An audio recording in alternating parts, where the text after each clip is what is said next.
Arvind fashion limited एक brand led fashion retail company है। मतलब ये सिर्फ कपड़े बनाने वाली कंपनी या कोई ट्रेडर नहीं है। इस कंपनी के क्लोथिंग से रिलेटेड खुद के ब्रांड है, फैशन प्रोडक्ट डिजाइन करती है और ये B2B और डायरेक्ट कस्टमर को भी सेल करती है। कंपनी के पास दो टाइप के ब्रांड है। पहला है फॉरेन ब्रांड्स, जिनके लिए ये कपड़े बनाते हैं। फॉरेन ब्रांड्स में आते हैं US पोलो, टॉमी हिलफिगर, कैल्विन क्लेन और एरो। इन ब्रांड्स के लिए कपड़े इंडिया में मैन्युफैक्चर होते हैं, इंडिया में डिजाइनिंग होती है।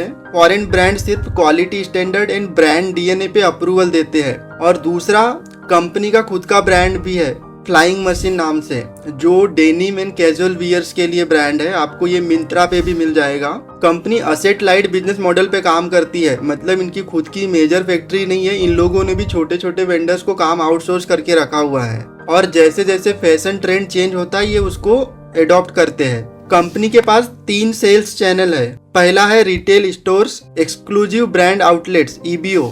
इनके जो रिटेल आउटलेट्स है वो मॉल्स, हाई स्ट्रीट और कुछ लार्ज फॉर्मेट स्टोर्स भी है। इन आउटलेट्स में कंपनी का मार्जिन अच्छा होता है और ब्रांड प्रमोशन में भी हेल्प मिलती है। दूसरा इनका सेल्स चैनल है online sales, direct to customer. ये लोग मिंत्रा, आजियो जैसे प्लेटफॉर्म पे अवेलेबल है और अपने वेबसाइट से भी डायरेक्ट सेल करते हैं। तीसरा, ये दूसरे ब्रांड्स के लिए होलसेल में भी कपड़े सेल करते हैं, जैसे कि शॉपर्स स्टॉप, लाइफ स्टाइल और दूसरे जो मल्टी ब्रांड स्टोर्स है। होलसेल बिजनेस में वॉल्यूम तो रहता है बट मार्जिन कम रहती है, इसलिए कंपनी अभी होलसेल बिजनेस पे अपनी डिपेंडेंसी कम कर रही है और डायरेक्ट चैनल्स पे शिफ्ट हो रही है। फैशन बिजनेस में सबसे बड़ा रिस्क होता है पुराना स्टॉक। अगर सीजन के बाद भी पुराने कपड़े स्टॉक में पड़े रह गए तो कंपनी को उस पे हेवी डिस्काउंट करके सेल करना पड़ सकता है, जिसकी वजह से कंपनी के प्रॉफिट पे हिट आ सकता है। कंपनी ने इसी प्रॉब्लम को दूर करने के लिए फोकस किया हुआ है फ्रेश इन्वेंट्री पे। ये लोग अराउंड 85% इन्वेंट्री फ्रेश रखते हैं, जो कि अभी रिसेंट ट्रेंड में है। और ये लोग डिस्काउंट पे भी कॉशियसली फोकस कर रहे हैं ताकि ज्यादा से ज्यादा प्रोडक्ट ये लोग फुल प्राइस पे सेल कर सके।